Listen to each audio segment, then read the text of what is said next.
மக்கா என்ன வாழ்க்கைன்னா எப்படி மக்கா? என்ன இது சொல்ல கொஞ்சம். வாழ்க்கையை பத்தி சொல்ற அளவுக்கு நான் அவ்வளவு பெரிய ஆளா இல்ல? எனக்கு வயசாயிட்டாக்கலாம் வாழ்க்கையை பத்தி சொல்றதுக்கு. சும்மா சொல்ல உன் அனுபவத்தில் உள்ளத. மக்கா என் அனுபவத்தில் சொல்றேன். நம்ம என்னன்னா சின்ன வயசுல என்னன்னா ஸ்கூல் போவோம். ஸ்கூல் படிக்கும்போது என்ன கம்பேர் பண்ணாங்கன்னா, நம்ம அம்மாட்ட போய் உன் பையன் இவ்வளவு தான் மார்க் எடுத்தானான்னு சொல்லுவாங்க. அது கம்பேர். அது நமக்கு படிப்பும் ஏறாது, ஒன்றும் ஏறாது. ஆனால் எப்படியோ ஜஸ்ட் பாஸ் ஆண்டவர் கிருபையில எப்படியோ பாஸ் பண்ணியிருப்போம். அதெல்லாம் அவங்களுக்கு பெருசாக தெரியாது. அவங்க என்னன்னா இவ்வளவு தான் மார்க் எடுத்தானு சொல்லுவாங்க. அப்போ காலேஜ் போன பிறகு என்ன இந்த காலேஜில் போய் அவனை சேர்த்துருக்கியா அப்படின்னு சொல்லுவாங்க. சரி காலேஜ் என்னன்னா கஷ்டப்பட்டு அறியலாமல் ஆல் பாஸ் பண்ணாலும் படித்து முடிச்ச பிறகு வேலை கிடைக்காது.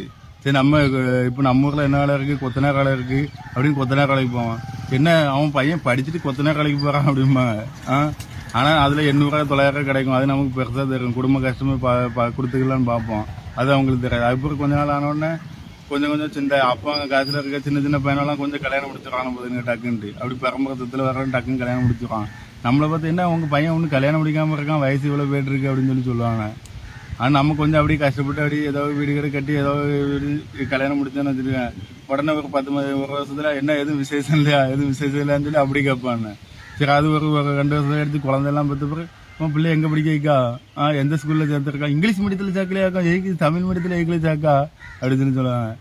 சரி என்ன செய்ய, நம்ம கொஞ்சம் அப்படியே கஷ்டப்பட்டு நம்ம வளர்த்தாலும் அப்புறம் உன் பிள்ளை எத்தனை மார்க் எடுத்துச்சா, அவள் நல்லா படிக்க மாட்டாளா அப்படின்னு சொல்லி கமெண்ட் பண்ணாங்க. அதுக்கப்புறம் அப்படியே நம்ம போனோம்னா பிள்ளைய ஒன்றும் கட்டி கொடுக்காம வச்சிருக்கோம். அவளுக்கு வயசு தான் நிறைய ஒன்றும் கட்டி கொடுக்கலையான்னு சொல்லி கேட்பாங்க. அப்போ பிள்ளை கல்யாணம் முடிஞ்சா இப்போ உனக்கு ஒன்றும் எதுவும் பிறக்கலையாக்கும் அப்படின்னு சொல்லி கேட்பாங்க.